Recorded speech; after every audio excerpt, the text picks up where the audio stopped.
ఒక చల్లని ఉదయం ఒక మూలలో కన్నీళ్లతో నిండిన అమ్మ పిల్లి తన 3 చిన్న పిల్లలను నిరాశగా చూస్తోంది.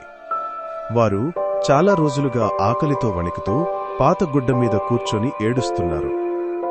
ఏదో ఆహారం దొరుకుతుందేమో అనుకున్న అమ్మ పిల్లి వాన కురిసే వీధిలో అడుగుపెట్టింది.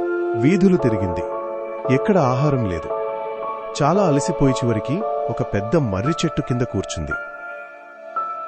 అదే సమయంలో సమీపంలోని పేద మత్స్యకారుడు అనారోగ్యంతో ఉన్న భార్యను చూసి ఆందోళనలో ఉన్నాడు. తన బుట్టలో చేపలు పెట్టుకుని పట్టణానికి వెళ్లాడు. కాని డిసెంబర్లో వానాచలి వల్ల ఎవరూ చేపలు కొనలేదు. ఆశలు ఒక్కొక్కటి మాయమవుతూ వర్షంలో తడిసి చివరికి అదే పెద్ద మర్రి చెట్టు కింద కూర్చున్నాడు. అక్కడే అమ్మ పిల్లి కనిపించింది. వృద్ధుడు ఆ పిల్లి ఆకలితో ఉండడం చూసి తన దగ్గర ఉన్న చేపల్లో అతను 2 చేపలు పిల్లి ముందు పెట్టాడు. అమ్మ పిల్లి ఆనందంతో అతనికి కృతజ్ఞత చూపించింది. జింగిల్ బెల్స్ వినిపించింది. చెట్టు కింద వెలుగులు మెరిసి శాంటా క్లాజ్ వచ్చాడు.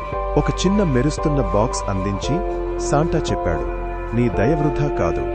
వృద్ధుడు ఆశ్చర్యంగా బాక్స్ తీసుకుని ఇంటికి వెళ్లాడు. వెళ్లి బాక్స్ తెరిచాడు. అందులో డబ్బు ఉండడం చూసి వృద్ధుడు భార్య ఇద్దరూ సంతోషించారు. A small act of kindness can create a miracle in someone's life. Thank you for watching. Please like, share and subscribe.